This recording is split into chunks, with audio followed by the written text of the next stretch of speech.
श्रीराम समर्थ. गुरुसेवा करणे म्हणजे काय?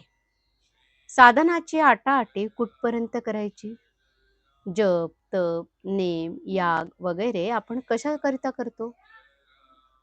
तर देवाची प्राप्ती व्हावी म्हणून. तोच देव जर आपल्या घरी आला तर साधनाची आटाआटी कशाला करायची? म्हणून साधनाची आटाआटी करण्याचे कारण नाही. नाहीतर त्याचाच अभिमान होतो आणि मिळवायचे ते बाजूलाच राहून उलट तोटा मात्र होतो. जे जे घडत असते ते माझ्या इच्छेने झाले असे समजत जा आणि त्यात आनंद माना. तुम्ही जी जी गोष्ट कराल त्यात मला आठवा. गुरुभक्ती करायची म्हणजे काय? त्याच्या देहाची सेवा करणे हीच गुरुची सेवा असे तुम्हाला वाटते का? त्याच्या देहाची सेवा करणे ही गुरुची खरी सेवाच होत नसते. गुरु सांगेल तसे वागणे हीच त्याची खरी सेवा होय.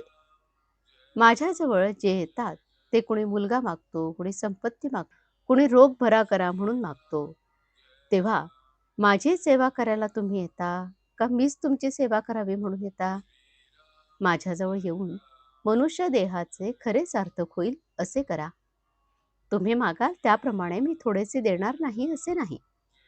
पण ते काढा घेण्याकरता गुळाचा खडा देण्यासारखे आहे. मला सर्व कळते असे माझ्याबद्दल तुम्ही म्हणता, पण ते मनापासून नव्हेच. कारण ज्याला असे खरोखर वाटत असेल त्याच्या हातून पापकर्म होणारच नाही.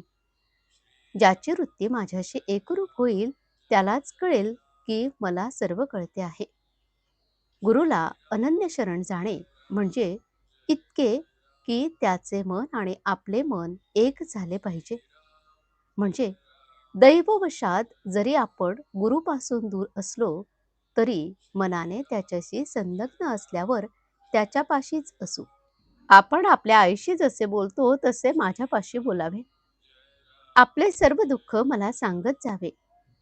तुम्ही इतके कष्ट घेऊन मला भेटायला येता, पण तुम्हाला रिकामे परत जाताना पाहून मला फार वाईट वाटते. माझ्याजवळ जे आहे ते व्यावहारिक जगात कुठेही तुम्हाला मिळायचे नाही. ते म्हणजे भगवंताच्या नामाचे प्रेम होय. सगळ्या प्रपंचात खरी विश्रांती असेल तर ती नामस्मरणातच आहे. ज्याला मी भेटावा असे वाटते, जो माझा म्हणवितो त्याला नामाचे प्रेम असलेच पाहिजे. आजचे बोधवचन.